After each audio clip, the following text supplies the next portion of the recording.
Okay. Zoe? The TSA. Sorry.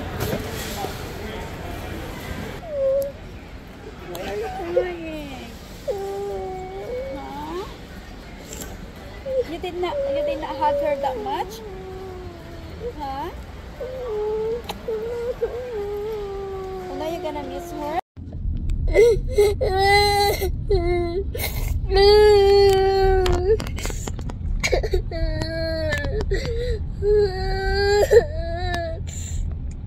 Good morning guys. Good morning. Ngayon na po ang oras na iniintay.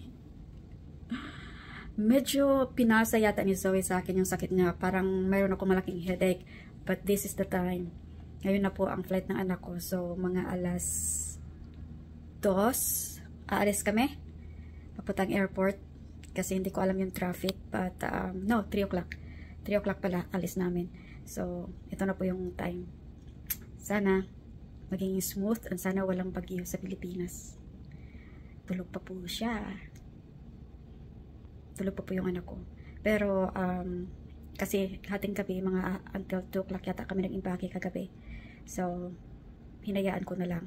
So I work from home today para na, you know, hindi tayo mahuli sa biyahe. Naantay ko si Zoe umuwi. And hindi po makakasama yung kapatid niya kasi nasa work. So, pupuntahan namin mamaya, mag-goodbye, and diretso na kami ng airport. So, ayan. Sana pumayag na makukunan ko siya ng video kasi ayaw niyang itapat sa kanya yung camera at ayaw niyang ilagay siya sa vlog. Ayan guys, magkakapi ako. Masakit ang ulo ko. Pinasa yata ni Zoe sa akin yung sakit niya, pero I'll update you. Okay guys, so bukas ay birthday po ni Zoe. So nag-collab po kami ng tatay niya. Yung tatay po niya nag-sponsor ng ibang items para sa gusto kasi ni Zoe sa birthday niya. Ito, it's the first time na yung school ay mag-a-allow ng goodie bags at saka cupcakes. So excited si Zoe kasi for the first time magagawa niya sa school niya.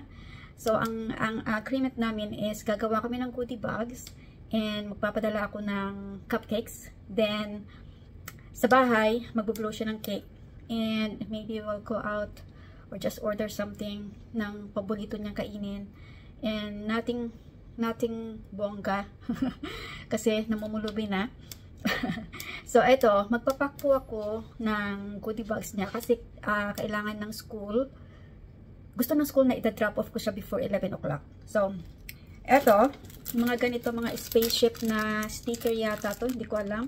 Kasi si Zoe mahilig sa astronomy. So eto ang binigay ng tatay. Then parang glowing sticker yata to. And the bands na mayroong mga planets dyan. And dahil sa kukunti lang, I added, you know, maraming mga stuff ngayon para sa Halloween. Ito yung parang finger puppets. I added this one. Itong stretchy strings and then some candies. Yan lang po ilalagay ko sa goodie bag. And para bukas, you know, hindi na ako parang natataranta. Pipikapin ko na lang yung bag. Then pipikapin ko yung cupcakes na in order. And that's all ang gagawin natin. So, while waiting, kasi nasa baba pa, ayaw pa kumain. Sabi ko, you have to be ready at 2 o'clock. So, still, I'm crossing my fingers na hindi magpalit yung isip. Nothing is for sure. Mayroon pang ewan ko. So, hindi ko siya makausap. Siguro nga dahil sa sad, mixed emotions. So, I just let her alone. Isa pa yung sister niya may work at hindi maka-get off sa work. Ang pagkakaalam kasi ng sister niya, 16 pa ang alis. Sabi ko, ba't saan mo ba narinig yung 16? 12, 14 siya dadating. So, ayan guys. I just distract myself na gawin ko to. Then, I'll check on her.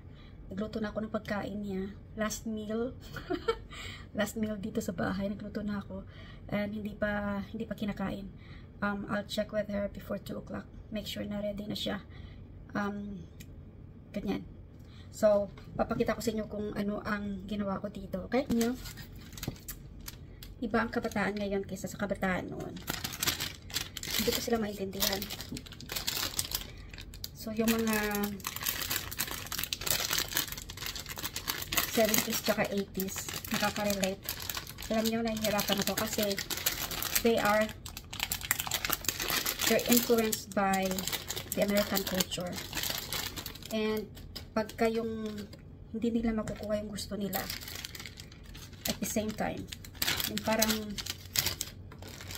hindi ko maintindihan kasi sa Filipino culture, iba tayo magdisiplina eh.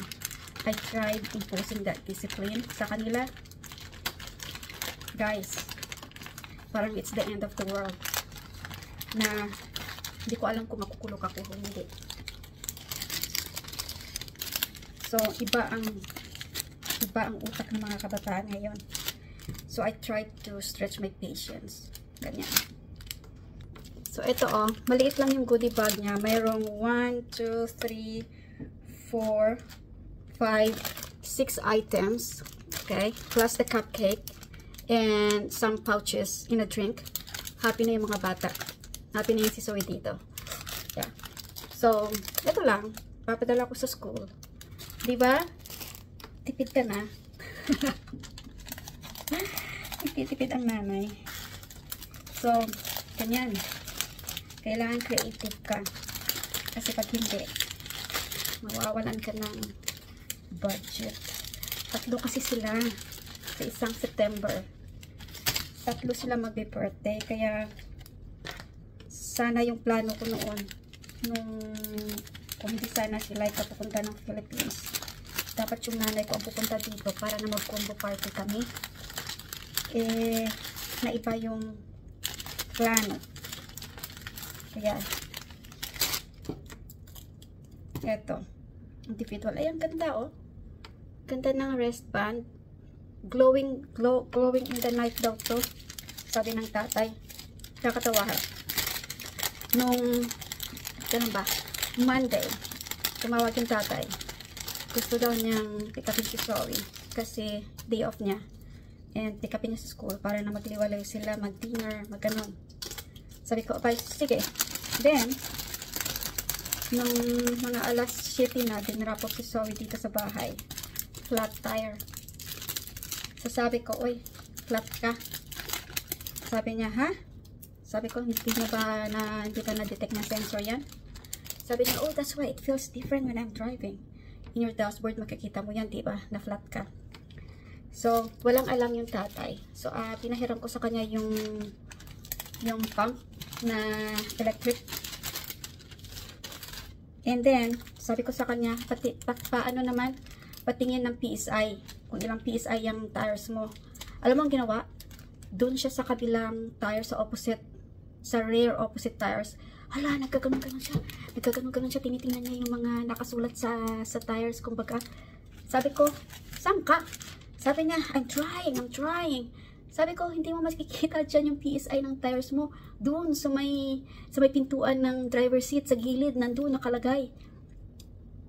Born and raised in US. Walang alam. Nahiya sa sarili. Sabi niya, oh, I need to do that. Daw. So, para ako natawa. Ganon.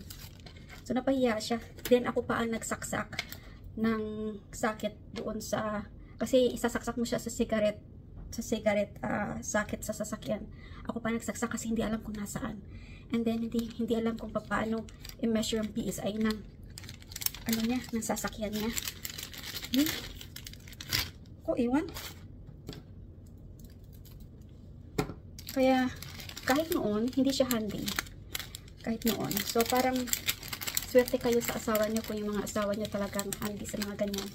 Kasi, ako, simula nung makilala ko siya, ako ang nag-fix ng sink pagka may clog. Pagka yung toilet, ikaw magpapump. Sasakyan, hindi marunong magpa-oil change. Yun, yung flat tire na sinasabi ko. Kung may mga sira, hindi alam. Alam mo yun? Or pretending lang na hindi alam para ikaw ang gagawa. So, ganyan. Swerte ang mapapangasawa niyang Pilipina.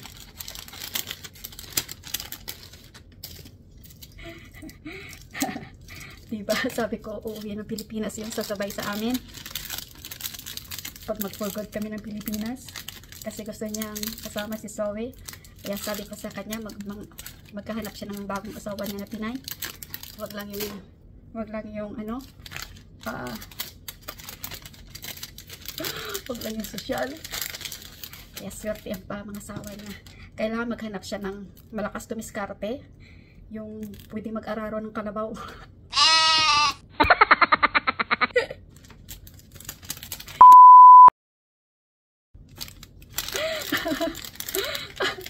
Yan ang hanapin niya. Para walang problema pagka ugod-ugod na hindi niya nakaya. Okay guys, alam mo natatawa lang ako dito pero yung utak ko nasa baba. Hi. Alam niyo guys, masakit yung utak ko dito. So, tingin ko pinasa ni Zoe yung sakit na sa akin. Parang siyang sharp pain dito. And nanonotice ko kahapon pa, nag-iiba yung boses ko. Kaya hindi ko alam kung ano to. Sana wag naman COVID. Tsaka parang mainit yung mata ko. Na parang maasim. Ganun. Ganda niya na oh. O diba? Colorful. Ito yung paborito ko kay Zoe.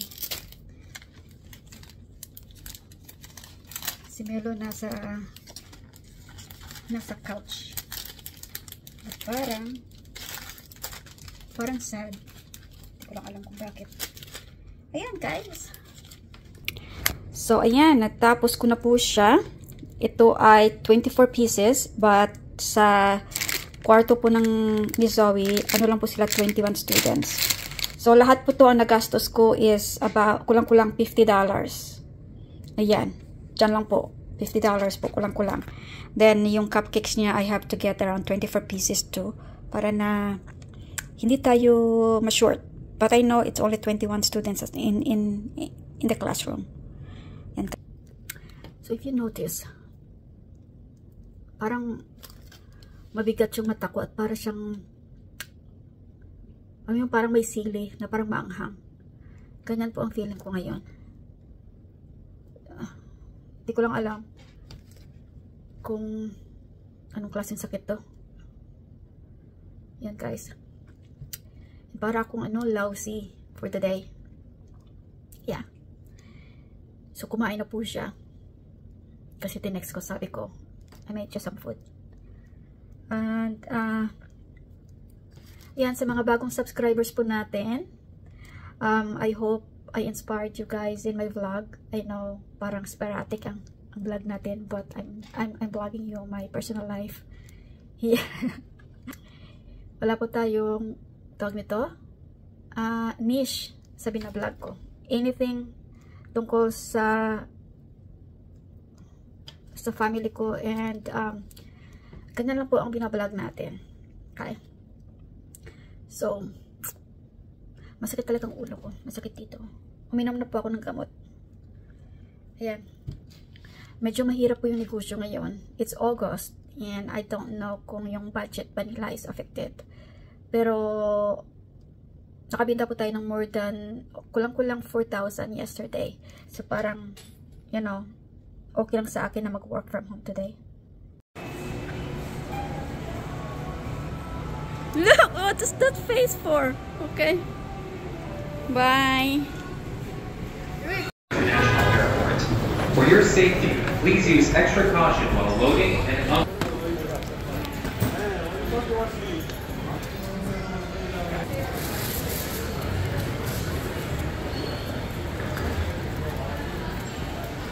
Okay. Zoe?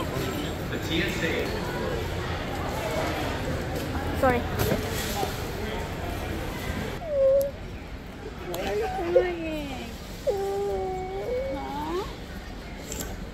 You did not hug her that much?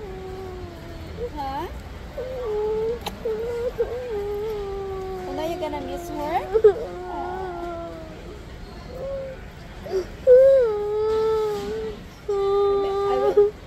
Let's go closer to her.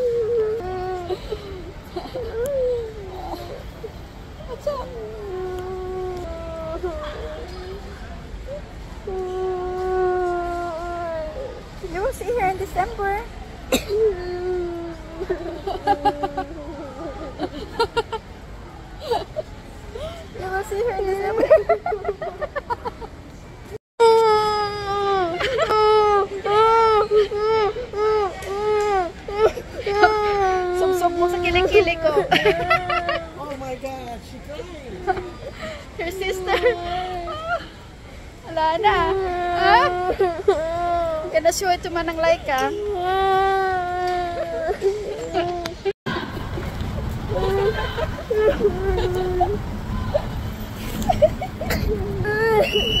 Zoe is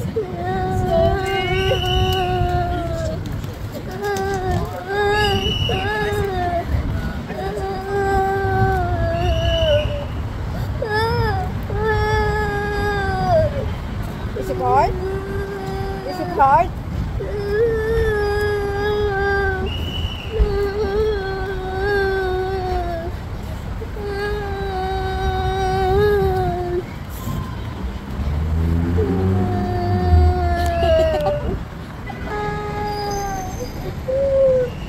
It's okay.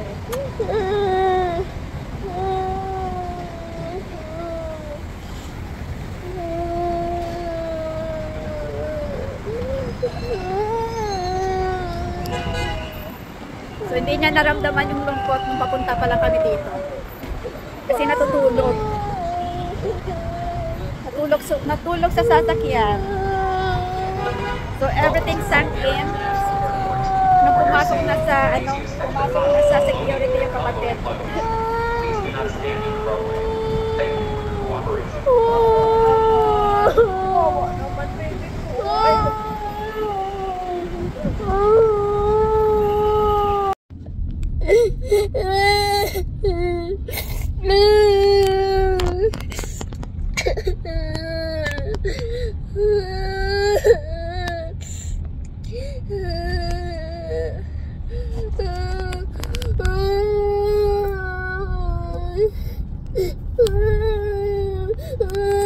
You love your sister?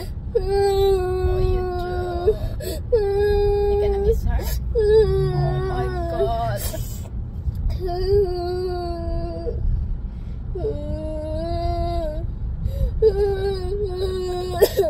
Okay, we're gonna see her in December, okay? Yes, December.